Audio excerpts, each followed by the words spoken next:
Hello student, इस video में 8th grade अभ्यास पुस्तिका जो कि आपका यह नई बुक है 2025 और 26 कक्षा 7वीं का विषय आपका भाषा भारती हिंदी पाठ नंबर 21 का नाम है माँ कह एक कहानी। तो चलिए प्रश्न उत्तर देखते हैं। चलिए तो बहुविकल्पीय प्रश्न पहला नंबर सूरज। सूरज शब्द का तत्सम शब्द क्या होगा? सूर्य, सूज, सूर्य। इसका सही उत्तर है बी वाला होगा विद्यार्थी, सूर्य। सूरज शब्द का तत्सम सूर्य होता है। माँ किसे कहानी सुना रही है? माँ किसे? ऑप्शन दिया है रोहित को, रमेश को, राहुल को, सहेली को। इस प्रश्न का सही आंसर राहुल को कहानी सुना रही है। प्रश्न नंबर 3 में बोला गया है कि राजा का विलोम यानी राजा का उल्टा शब्द क्या होगा? भूप, नरेश, रंक या सम्राट। तो इसका सही है रंक का होगा। ठीक है, राजा का विलोम। प्रश्न नंबर 4 उपवन में बड़े सवेरे कौन भ्रमण करता था? आपका ऑप्शन दिया तात, मात्य, भगिनी, पिता। सही ऑप्शन होगा तात। यदि आपको कोई घायल पक्षी कोई घायल पक्षी मिले तो आप करेंगे? शिकारी को सौंप देंगे, पानी पिला देंगे, वहीं छोड़ देंगे, उपचार करेंगे। तो डी वाला होगा उपचार करेंगे। ठीक है, चलिए प्रिय विद्यार्थी, रिक्त स्थान वाला प्रश्न अब हम लोग देखने वाले हैं, जो कि हट करने की ठानी अब बढ़ चली। तो यहाँ पर कहानी, अब बढ़ चली कहानी।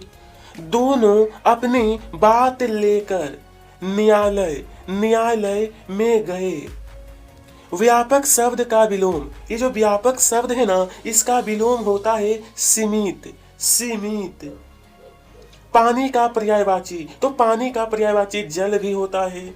ठीक है, कनक ते सो सुनी माद कता यधिकाय में एक कनक सोना है, तो दूसरा कनक धतूरा। क्या है? धतूरा। ठीक है, देखिए बहुत ही अच्छे और सरल तरीके से आपको बता रहा हूं कि आपको कहीं पर भी परेशानी ना रहे, बिल्कुल क्लियर और अच्छी प्रकार से बताया जा रहा है। चलिए तो इसी प्रकार प्रश्न नंबर 11। चलिए विद्यार्थी, अति लघुत्तरीय प्रश्न 11 पाठ के अनुसार तात कहाँ भ्रमण करते थे? तो इस प्रश्न का उत्तर है उपवन में। कहाँ पे? तो उपवन में भ्रमण करते थे।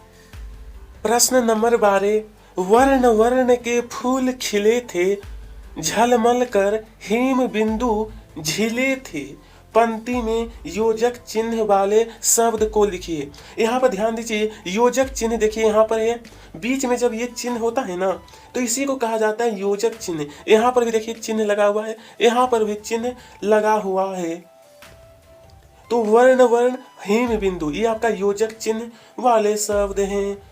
कहानी में पुत्र अपनी माँ से किस बात की हट कर रहा है? हट का मतलब होता है जिद करना। कहानी सुनने की हट कर रहा है अपनी माँ से। ठीक है, अब बोला गया है इतने में आखेटक आया। पंक्ति में आए। आखेटक शब्द का अर्थ होता है शिकारी। अगर आखेटक, तो आखेटक का अर्थ शिकारी होता है।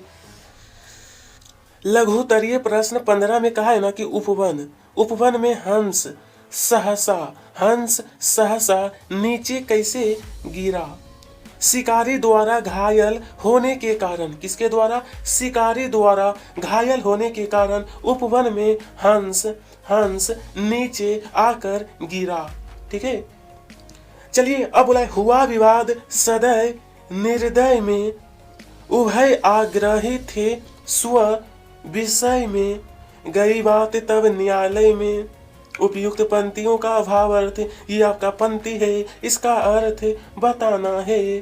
ठीक है, तो इस प्रश्न का उत्तर रहेगा प्रस्तुत पंक्तियों में किसी विवाद का वर्णन किया गया है जो एक दयालु और एक निर्दय व्यक्ति के बीच हुआ।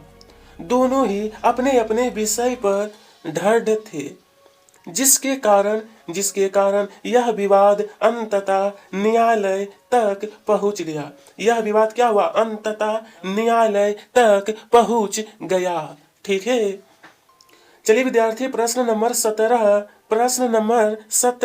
17 नंबर है यमक अलंकार की परिभाषा उदाहरण सहित लिखिए।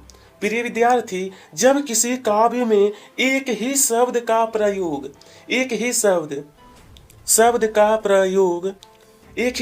प्रयोग दो या दो से अधिक बार होता है और हर बार उसका अर्थ भिन्न होता है, तो वहाँ यमक अलंकार होता है। उदाहरण में आपको लिखना है कनक कनकते सुगुनी मादकता अधिकाया या खाए। तो यहाँ देखिए कनक कनक दो बार शब्द का प्रयोग हुआ है, इसको कहते हैं यमक अलंकार। और इसके पहले हम लोग पढ़ चुके हैं अनुप्रास अलंकार। उसमें क्या होता है? दो या दो से अधिक बार वर्ण जो है क्या होता है? वर्ण की आवृत्ति होती है, यानी कि वह बार बार दोहराता है। ठीक है, अधिक बार उसमें क्या होता है? अनुप्रास में वर्ण दो या दो से अधिक बार होता है। चलिए, इस प्रकार से आपका क्लियर हो गया यमक अलंकार भी। हाँ, एक थोड़ा सा और भी ये वाला आपको लिख लेना है। प्रश्न 18, यदि आपका किसी बात पर झगड़ा हो जाता है तो आप उसे कैसे सुलझाते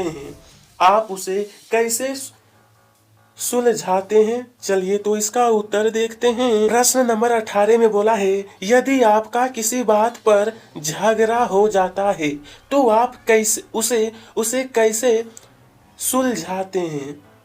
यदि मेरी गलती है तो मैं माफी मांगने में संकोच नहीं करूंगा। अगर आप लड़का है तो लिखना है करूंगा, और लड़की है तो लिखना है करूंगी। लड़का के लिए करूंगा, लड़की के लिए करूंगी। यदि दूसरा व्यक्ति माफी मांगता है तो उसे माफ कर दूंगा, दूंगी। ठीक है, इस तरीके से आपको लिखना है। चलिए विद्यार्थी, दीर्घ उत्तरीय प्रश्न 19 में कहा है कविता में भाव को कहानी के रूप में अपने शब्दों में लिखिए। ये जो आपको दिया है ना कि माँ कह एक कहानी, तो इसका कहानी को अपने शब्द में तो लिखना है। एक बच्चा अपनी माँ से कहानी सुनाने के लिए जिद करता है। माँ कहानी सुनाते हुए एक सुंदर से बगीचे का वर्णन करती है जहाँ हंस घायल होकर ऊपर से गिरता है। एक रक्षक ने घायल पंछी को बचाया। इतने में शिकारी ने आकर अपना शिकार मांगा। दोनों में पंछी के लिए झगड़ा हुआ। यह बात न्यायालय तक पहुंच गई। राजा ने निर्णय किया कि मारने वाले से बचाने वाले का अधिकार ज्यादा होता है। ठीक है, इस तरीके से आपको प्रश्न नंबर 19 लिखना है, जो कि यहाँ पर कहा गया था कि अपने शब्दों में लिखिए। प्रिय विद्यार्थी, प्रश्न नंबर 20 में कहा गया है कि अहिंसा से हमारे जीवन में क्या क्या प्रभाव पड़ते हैं? अपने शब्दों में लिखिए।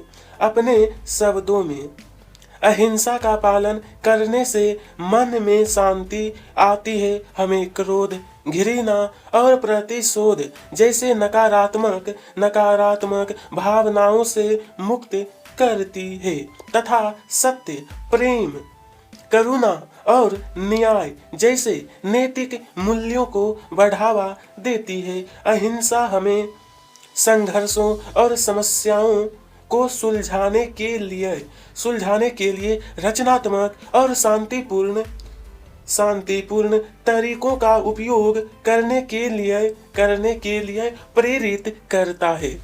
तो ठीक है विद्यार्थी, आप लोग कमेंट बॉक्स में बताइएगा कि अगला कौन सा पाठ आपको चाहिए। वीडियो पसंद आई हो तो लाइक करिएगा और चैनल को सब्सक्राइब। आप सभी को तहे दिल से धन्यवाद।